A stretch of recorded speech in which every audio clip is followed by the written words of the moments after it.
Shalom. Ya, kita harus semangat.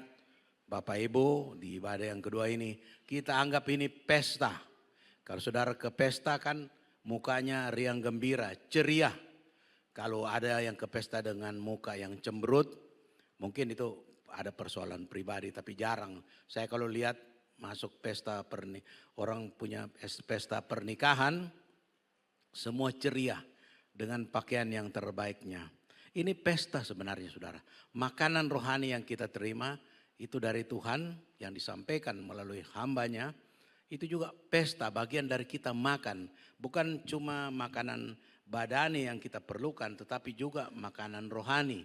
Agar rohani kita bertumbuh dari waktu ke waktu, dari hari ke sehari. Tadi malam saya sempat bicara dengan keluarga dan juga sudah lama tapi dia ada di Palu. Dia cerita, dia juga pernah berjemaat di sini cuma karena kendala sakit, dia tidak bisa datang. Dia dengar si A sudah meninggal di gereja ini ya saudara-saudara. Si B sudah meninggal. Kalau yang ini, oh sudah berapa tahun, sudah lama. Kalau yang ini baru-baru. Saudara-saudara, dia bilang dia takut katanya. Dia khawatir. Saudara-saudara, kita suka tidak suka, mau tidak mau, takut tidak takut, kehidupan ini akan berakhir saudara-saudara. Itu sudah hukum alam. Dari zaman Adam dan Hawa memang begitu dan sampai hari ini dan nanti mendatang. Saya bilang sama dia, yang penting kita siap ketika dipanggil ke rumah Bapa. Siapkah kita atau tidak? Karena kita dihadapkan pada kepastian itu. Satu kepastian kita akan meninggalkan dunia ini. Tidak ada yang kekal di dunia ini. Saya bilang kita orang Kristen cuma dua. Kita yang kembali kepada Tuhan karena dipanggil sudah cukup waktunya. Atau ketika Tuhan Yesus datang menjemput kita, kita terangkat. Mengalami rapture atau pengangkatan. Saya sering bergurau sama istri saya. Dia tanya ketika dia lihat saya tidak ada di tempat tidur. Saya keluar, mana dia? Saya bilang, mungkin pengangkatan ini ya. Kemarin dia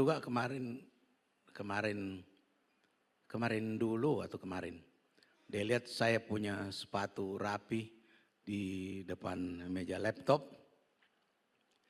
Cari-cari panggil saya, berarti saya ada di belakang. Saya bilang, kira-kira mungkin pengangkatan ini ya.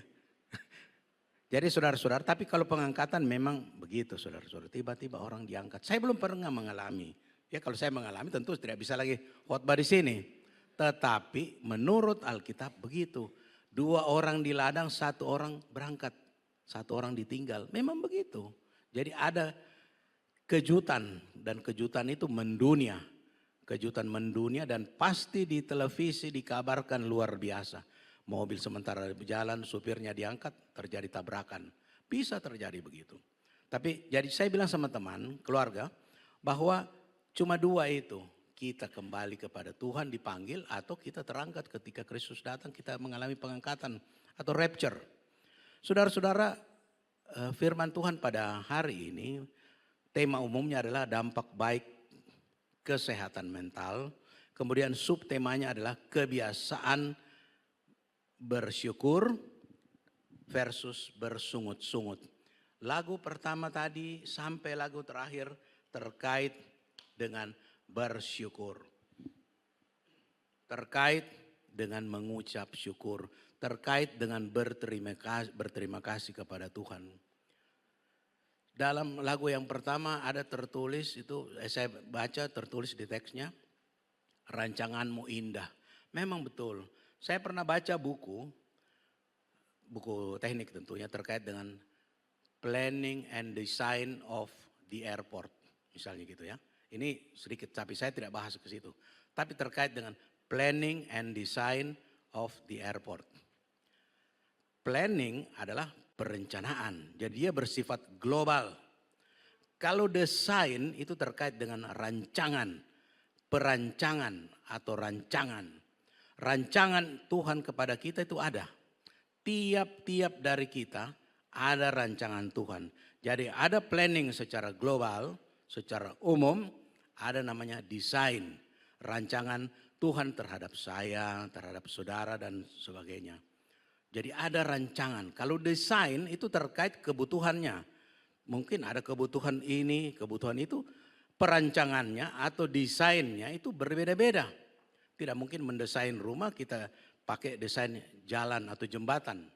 Sedikit ya, karena saya background di sana, jadi saya sedikit jelaskan begitu.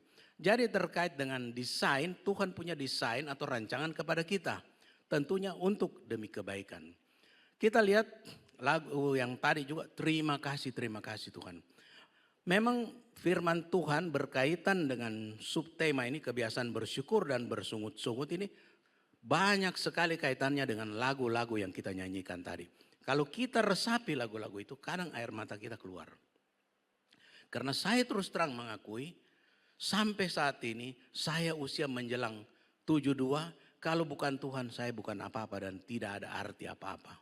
Bukan karena saya jaga makan, bukan karena saya mau rutin olahraga atau mau minum vitamin, bukan karena Tuhan. Itu olahraga, vitamin dan lain sebagainya itu cuma tambahan.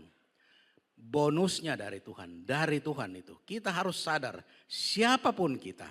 Mau anak muda yang mengatakan saya masih perkasa, kuat, masih cantik, masih gagah, ganteng. Maupun orang yang sudah tua. Kita semua ini harus menyadari firman Tuhan mengajarkan kita. Supaya kita menyadari kita ini siapa. Dan kita harus bersyukur karena hidup kita dari waktu ke waktu, berjalan dari waktu ke waktu, itu di dalam rencana Tuhan. Tidak ada kebetulan. Kalau saudara mungkin sering dengar kebetulan saya begini, itu cuma kata-kata merendahkan hati. Tapi sebenarnya kita bisa bilang puji Tuhan saya dibimbing olehnya begini. Ada orang takut kalau dia ditolong Tuhan bilang puji Tuhan. Kalau saudara-saudara kita dia sebut, saya pikir-pikir saya juga banyak kali puji Tuhan, saya ditolong Tuhan begini. Kenapa tidak? Apa salahnya kalau kita bilang puji Tuhan? Apakah itu aneh, menyinggung orang dan lain sebagainya? Tidak. Itu malah memuliakan Tuhan. Saudara-saudara, terkait dengan kesehatan mental, mungkin slide-nya ditayangkan, itu terkait dengan pikiran, kondisi pikiran kita. Amankah kita, sehatkah kita, dan kita mempunyai kestabilan emosional dan psikologis. Emosional terkait yang lebih kecil, terkait emosi hari-hari kita. Psikologis itu yang lebih umum. Nah saudara-saudara, subtemanya adalah kebiasaan bersyukur versus atau berlawanan, bertentangan dengan bersungut-sungut. Coba kita lihat, yang pertama itu kebiasaan bersyukur dalam Alkitab.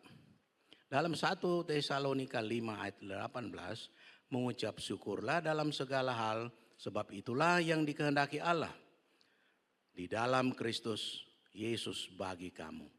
Dalam segala hal. Kata kuncinya mengucap syukur. Dalam Mazmur 100 ayat yang keempat, masuklah melalui pintu gerbangnya dengan nyanyian syukur, ke dalam pelatarannya dengan puji-pujian. Nyanyian syukur, ke dalam pelatarannya dengan puji-pujian. Yang pertama juga mengucap syukur dalam segala hal. Substansi ayat ini adalah berbicara bersyukur, menunjukkan pengakuan akan kebaikan dan kedaulatan Tuhan. Saudara-saudara, saya tidak berani bilang saya berdaulat atas hidup saya. Saya tidak berani. Saya berdaulat atas perusahaan saya. Saya berdaulat atas jabatan saya. Saya berdaulat atas profesi saya. Saya tidak berani bicara begitu. Kenapa? Sebab hidup saya ini tidak kekal. Sementara. Sewaktu-waktu jabatan kita bisa dicopot. Sewaktu jabatan kita bisa hilang. Tidak percaya, tiba-tiba Tuhan panggil. Hilang itu jabatan. Jabatan direktur, jabatan pemilik A dan B. Hilang, habis. Jadi kita tidak berdaulat atas hidup kita. Kita harus mengakui Tuhan yang berdaulat atas kehidupan kita. Kemudian membuka pintu damai, sejahtera dan sukacita sejati bukan tergantung pada situasi. Seperti roda yang berputar kadang di atas kadang di bawah.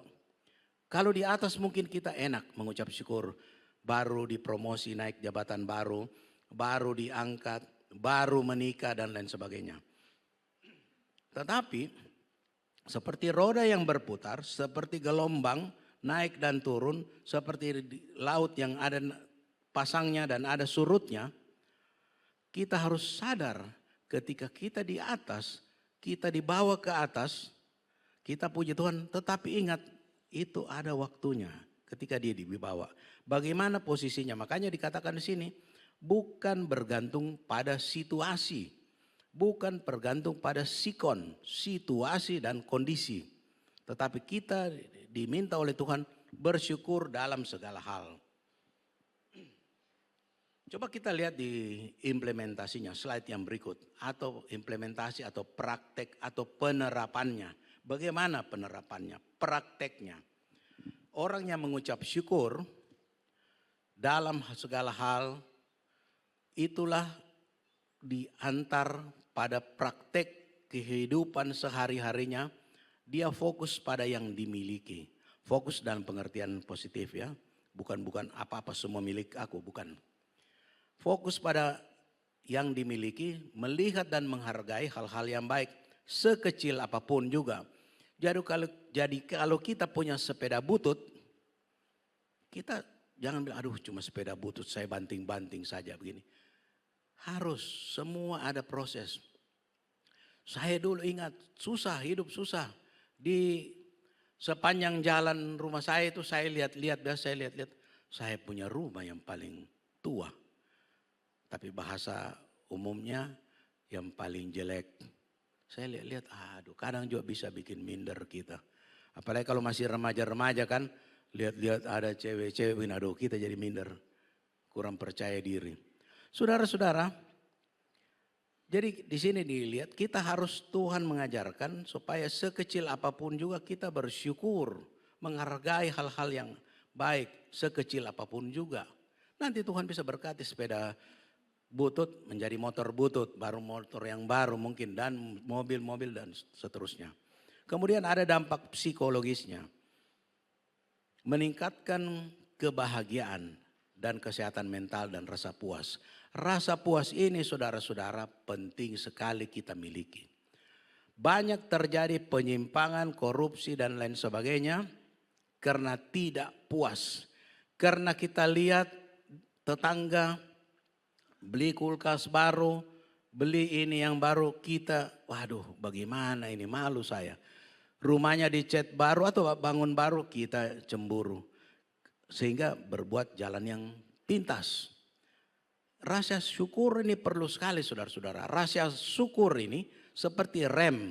Ketika kita mau bersaing dengan orang, rasa syukur itu remnya. Kita gas ada remnya. Kalau kencang-kencang terus kan tabrakan.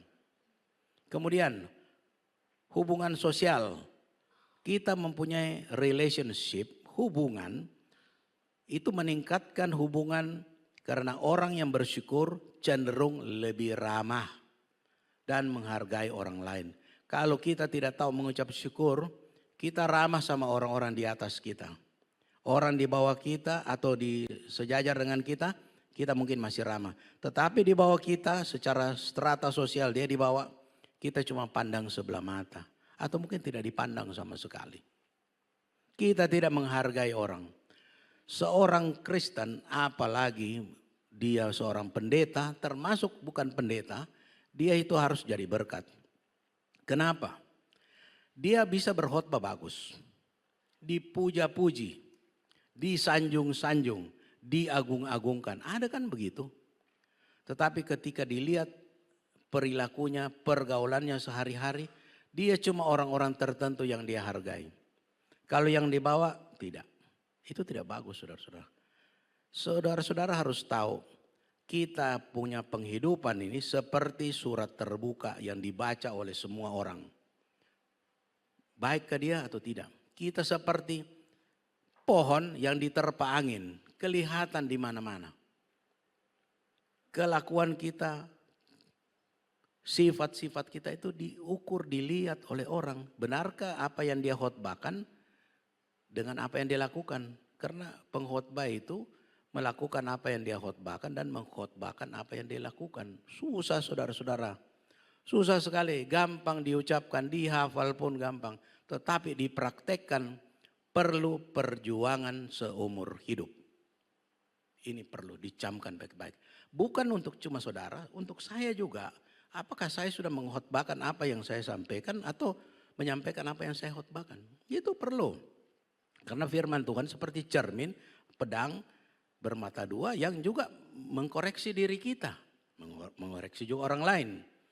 Kemudian pandangan hidup. Pandangan hidup ini membantu melihat tantangan sebagai peluang untuk belajar. Saudara-saudara, hidup ini penuh tantangan. Saudara mungkin pernah baca atau dengar, hidup ini adalah perjuangan. Karena itu harus diperjuangkan. Jadi mulai dari kita TK, SD dan seterusnya, itu ada namanya perjuangan. Sesuai dengan lingkup kita atau sesuai dengan kelas kita. Kita punya kelas masih di bawah kelas SD, perjuangannya ada, tantangannya ada. Sampai ke tingkat universitas, bahkan sudah kerja, perjuangan juga ada. Punya jabatan, tetap ada perjuangan. Ada peluang, ada tantangan. Saya pernah belajar analisa SWOT. SWOT itu adalah satu analisis pengambilan keputusan yang bisa dikombinasi SO, WT dan lain sebagainya. Itu mana keputusan yang terbaik. Mungkin saudara-saudara tahu juga. Strength adalah internal. Kelemahan kita, kekuatan kita. Strength. Weakness adalah kelemahan kita. Itu bersifat internal. Mau strength, mau weakness itu internal. Tetapi ada namanya O dan T. O itu opportunity. Peluang. Tapi ada yang kita takutkan, threat. Threat ini ancaman. Tetapi eksternal maupun internal, eksternal itu opportunity dengan threat, itu dari luar. S dan W, strength dan weakness, itu dari dalam. Bagaimana kita? Saudara-saudara pernah dengar istilah generasi strawberry. Strawberry itu indah dilihat, tapi begitu dipencet langsung kempes, ya, keluar airnya. Kita jangan, ada yang para motivator bilang jangan menjadi generasi strawberry.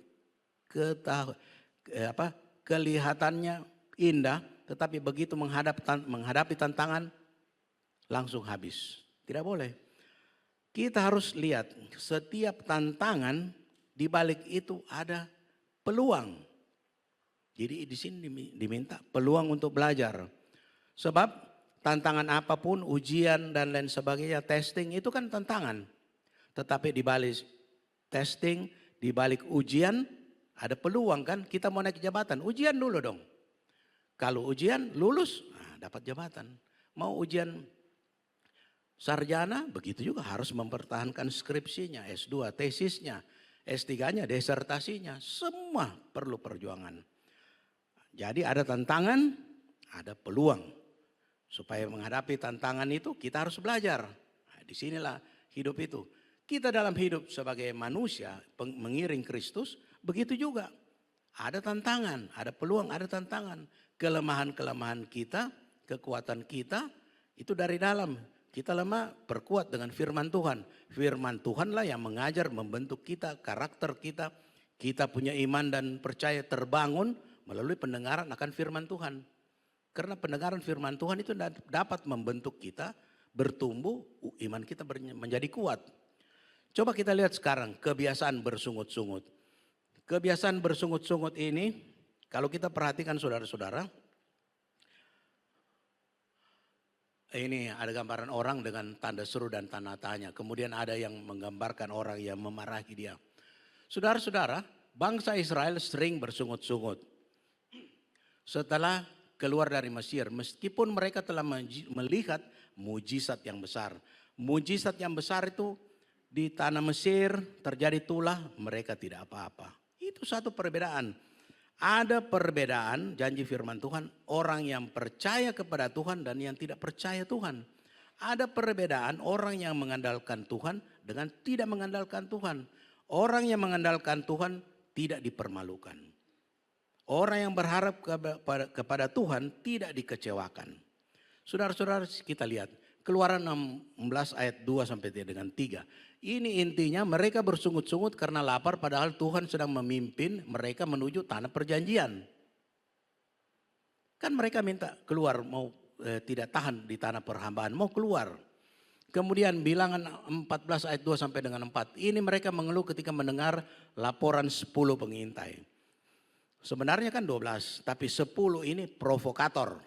Dan saudara-saudara lihat pengaruh provokator dalam komunitas masyarakat orang Israel itu besar sekali, dahsyat. Karena provokatornya lebih banyak dari yang percaya kepada Tuhan. Yang membangun semangat itu cuma 2 orang kan, provokatornya lebih banyak. Provokator cuma 1-2 orang saja itu sudah bisa meracuni pikiran masyarakat. Apalagi nih provokatornya mayoritas. Bahkan ingin kembali ke Mesir, mengangkat pemimpin dan kembali ke Mesir. Tuhan sakit hati luar biasa. Betul. Mereka berteriak-teriak minta dilepaskan, ketika dibawa mau kembali. Apa akibatnya? Akibat dari itu bangsa Israel mengutus 12 pengintai selama 40 hari, 40 tahun juga mereka dibawa mengembara. Artinya Tuhan menghukum mereka. 20 tahun ke atas tidak bisa masuk tanah perjanjian. Yang masuk itu cuma anak-anaknya. Karena mereka bilang anak-anak kami akan menjadi tawanan. Tuhan balik, anak-anak itu yang dibilang akan jadi tawanan itu justru yang masuk tanah perjanjian. Tragis saudara-saudara, tragis sekali. Apa kita bisa ambil contoh? Bangsa Israel itu kehidupannya itu menjadi contoh. Perjalanan kita di dalam dunia yang fana ini menuju ke tanah perjanjian. Jangan sampai kita tereliminasi dalam perjalanan kita menuju kerajaan kekal. Maju masuk ke rumah Bapa di surga.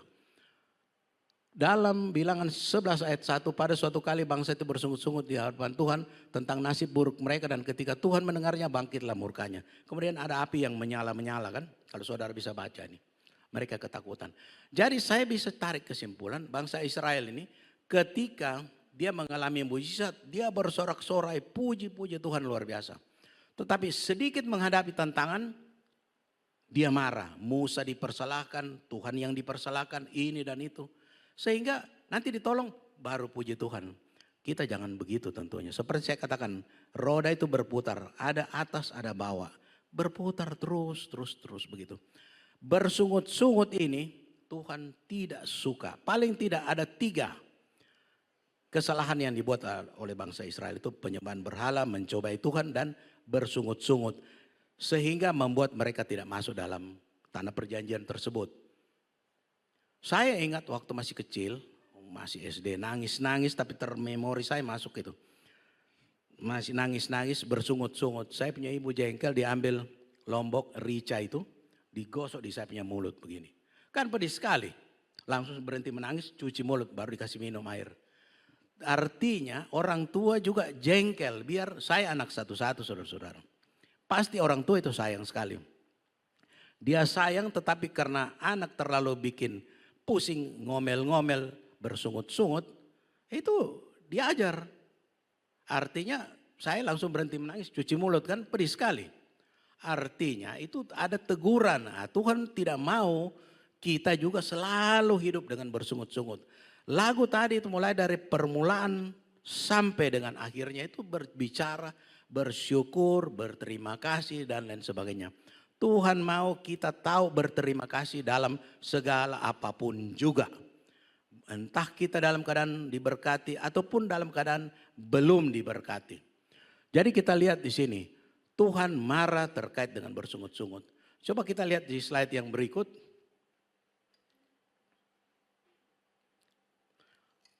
Apa sih itu bersungut-sungut? Akar dari bersungut-sungut. Akar dari bersungut-sungut itu kita bisa lihat di sini. Di sini tertulis hati yang tidak puas. Hati yang tidak puas dalam kurung tidak percaya pemeliharaan Tuhan. Kita tidak percaya Tuhan sudah pelihara. Bangsa Israel itu bersungut-sungut. Dia tidak percaya bahwa dia dipimpin, dituntun dan dipelihara. Pakaiannya tidak lusuh, kasutnya tidak rusak. Itu kan pemeliharaan yang luar biasa. Tetapi tidak tahu berterima kasih. Saudara-saudara, kalau saudara menolong orang, kemudian orang itu saudara tolong, dia sampai dikasih sekolah, jadi sarjana, Kemudian setelah dia sudah jadi orang, dia lupa saudara, sudah sombong. Saudara kan bilang, kacang lupa kulit, tidak tahu berterima kasih. Dia lupa diri. Dulu dia cuma kere, sekarang sudah jadi kaya, dia lupa dari mana dia punya asal.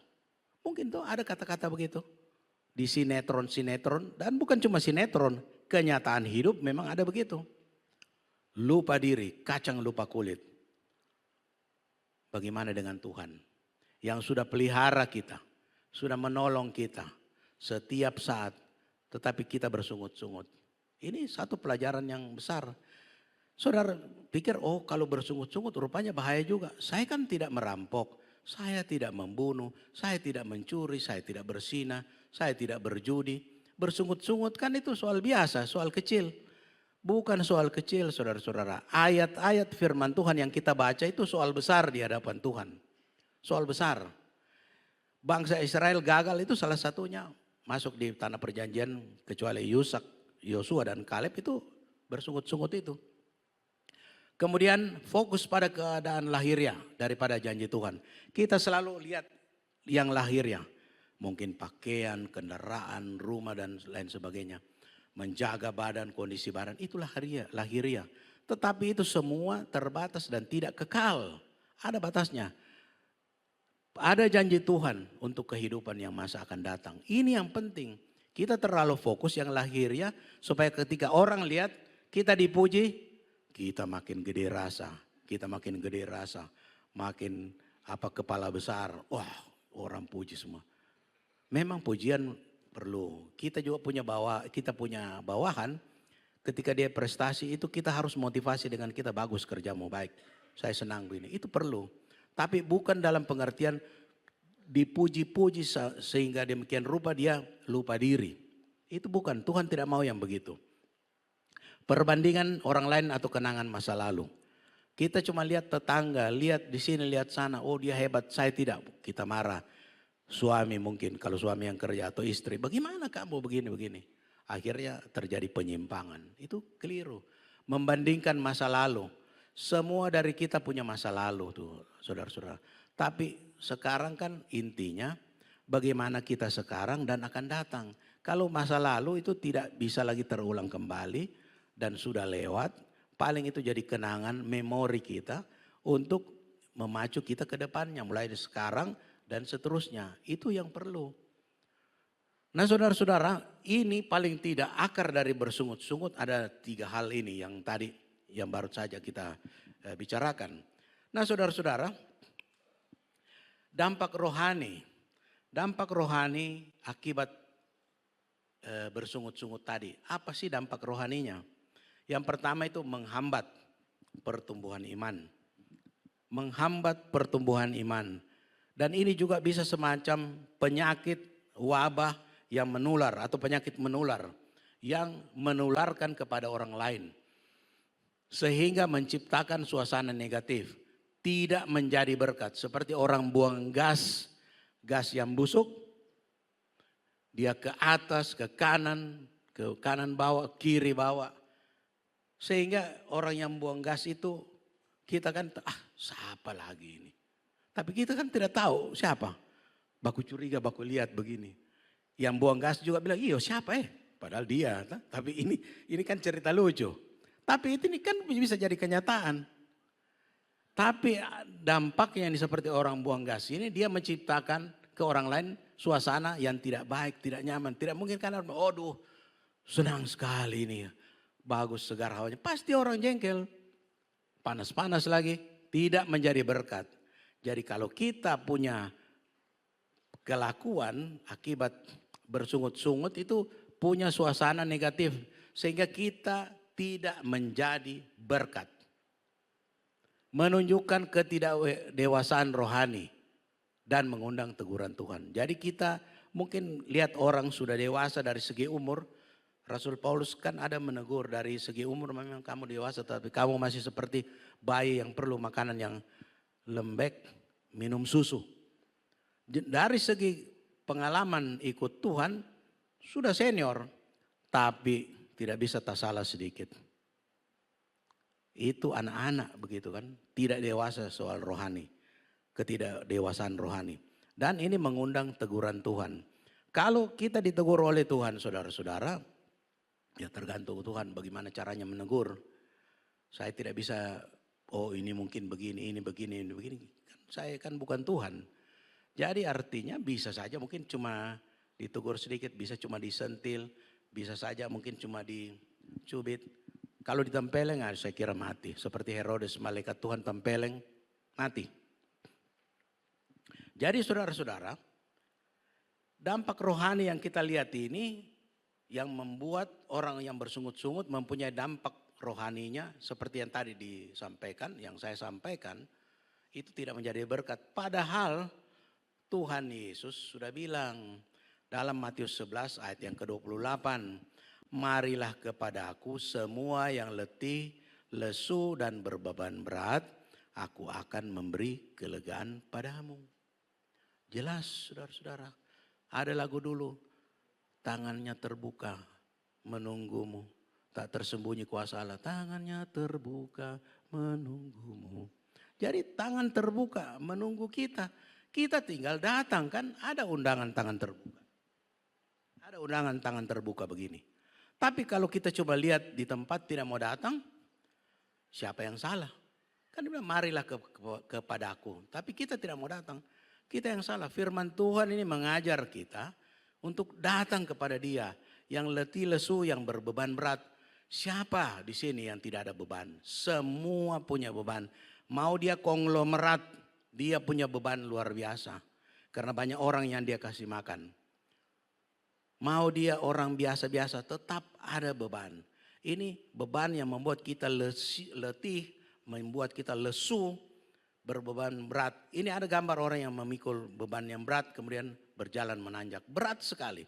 Haruskah beban hidup terasa berat? Pertanyaannya. Haruskah beban hidup terasa berat? Saudara-saudara, ini merupakan kunci jawaban dari orang yang bersungut-sungut tadi. Coba kita lihat di dalam Alkitab. Alkitab mendorong kita untuk bersyukur dalam segala hal. Yaitu seperti ayat yang tadi sempat dibacakan. 1 Tesalonika 5 ayat 18. Mengucap syukurlah dalam segala hal sebab itulah yang dikehendaki Allah dan di dalam Kristus Yesus bagi kamu. Kemudian Roma 8 ayat 28. Kita tahu sekarang bahwa Allah turut bekerja dalam segala sesuatu untuk mendatangkan kebaikan bagi mereka yang mengasihi Dia. Kebaikan bagi mereka yang mengasihi Dia. Bagaimana yang tidak mengasihi Dia? Ayat ini tidak masuk bagian mereka. Tidak masuk. Karena bagi mereka yang mengasihi Dia. Yaitu bagi mereka yang terpanggil sesuai dengan rencana Allah. Jadi ada rencana Allah. Ada rancangannya. Ada desainnya bagaimana. Jadi ayat firman Tuhan ini membuka mata hati kita, mata rohani kita untuk sadar bahwa bagaimana kita, apa yang kita harus buat. Nah saudara-saudara, bagian yang kelima, bagaimana sikap yang harus dimiliki oleh orang percaya. Kitab Perjanjian Baru mengatakan dalam ayat-ayat firman Tuhan di Perjanjian Baru, orang percaya diajak untuk menghindari kebiasaan bersungut-sungut. Dalam Filipi 2 ayat 14, lakukanlah segala sesuatu dengan tidak bersungut-sungut dan berbantah-bantahan. Tidak bersungut-sungut dan tidak berbantah-bantahan. 1 Korintus 10 ayat yang ke-10, Paulus memperingatkan jemaat Korintus agar tidak mengikuti teladan Israel. Waktu tidak masuk tanah perjanjian itu. Dan janganlah bersungut-sungut seperti yang dilakukan oleh beberapa orang dari mereka, sehingga mereka dibinasakan oleh malaikat maut. Jadi saudara-saudara, bersungut-sungut itu ya dampaknya besar sekali terhadap kehidupan kita. Nah saudara-saudara, saya coba bagian akhir dari firman Tuhan ini merupakan juga kesimpulan bahwa kita coba, saya buat matriksnya. Bersyukur, bersungut-sungut. Secara psikologi cenderung lebih puas dan bahagia dengan hidup mereka. Orang yang tahu mengucap syukur. Bagaimana yang bersungut-sungut? Rohani ini terhambat. menghambat pertumbuhan rohani. Jadi dia kanak-kanak rohani, tidak dewasa. Seperti tadi yang saya katakan, sudah dewasa dari segi umur, sudah lama jadi pengikut Kristus, tapi tidak bisa tersalah sedikit. Seperti anak-anak, kalau tersalah sedikit kan menangis. Biar orang lagi ibadah dia menangis, sehingga orang tuanya bawa keluar. Kemudian secara fisik orang yang bersyukur tidur lebih nyenyak dan lebih segar. Kalau kita berpenuh sungut-sungutan susah tidur loh saudara-saudara. Tekanan darah ini kalau dia tekanan darahnya tinggi itu turun, sistem imun meningkat. Kalau kita kurang tidur, itu membuat imun kita turun. Kenapa? Sakit, flu. Iya saya kurang tidur. Sering kan begitu kalau kita kerja sudah sampai tengah malam tahu-tahu flu. Itu imunitasnya kita turun. Kemudian bagaimana? Kemudian ini fisik dari bersungut-sungut itu. Contoh bangsa Israel. Bangsa Israel yang masuk kan cuma Yosua dan Kaleb. Jadi mereka gagal. Tapi orang-orang yang penuh sungut-sungut dalam kehidupan sehari-hari sudah pasti tidak mengalami tidur yang nyenyak. Sudah pasti ini sistem imunnya menurun karena kurang istirahat. Relasi sosialnya untuk orang yang bersungut-sungut menular ke orang lain dan menciptakan suasana negatif. Dia menjadi batu sandungan. Orang berjalan tersandung jatuh.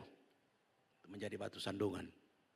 Tapi orang yang relasi sosialnya baik kalau bersyukur, lebih ramah, pemaaf, tidak mudah mengeluh, relasinya lebih sehat. Jadi kita tinggal pilih kan. Jadi kalau orang penuh sungut-sungutan biasanya relasi sosialnya itu tidak bagus.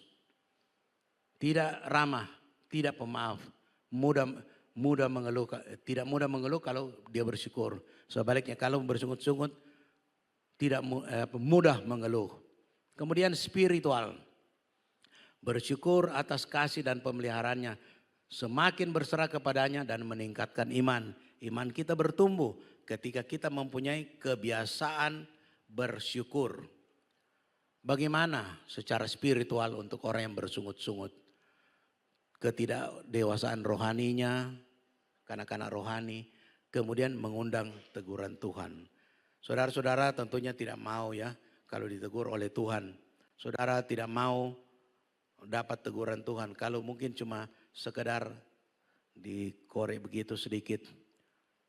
Atau mungkin dicubit ringan, mungkin kalau tidak sadar dicubit yang lebih keras. Tidak sadar bisa lagi yang lebih keras. Tentunya saudara-saudara masing-masing kita introspeksi diri kita masing-masing. Saya menyampaikan firman Tuhan ini bukan berarti saya sudah the best one, yang terbaik satu-satunya, bukan. Kita semua ini adalah murid Kristus yang berjalan menuju kepada Kristus. Yang berjalan sesuai dengan kehendaknya. Kita semua dalam perlombaan seperti Rasul Paulus katakan.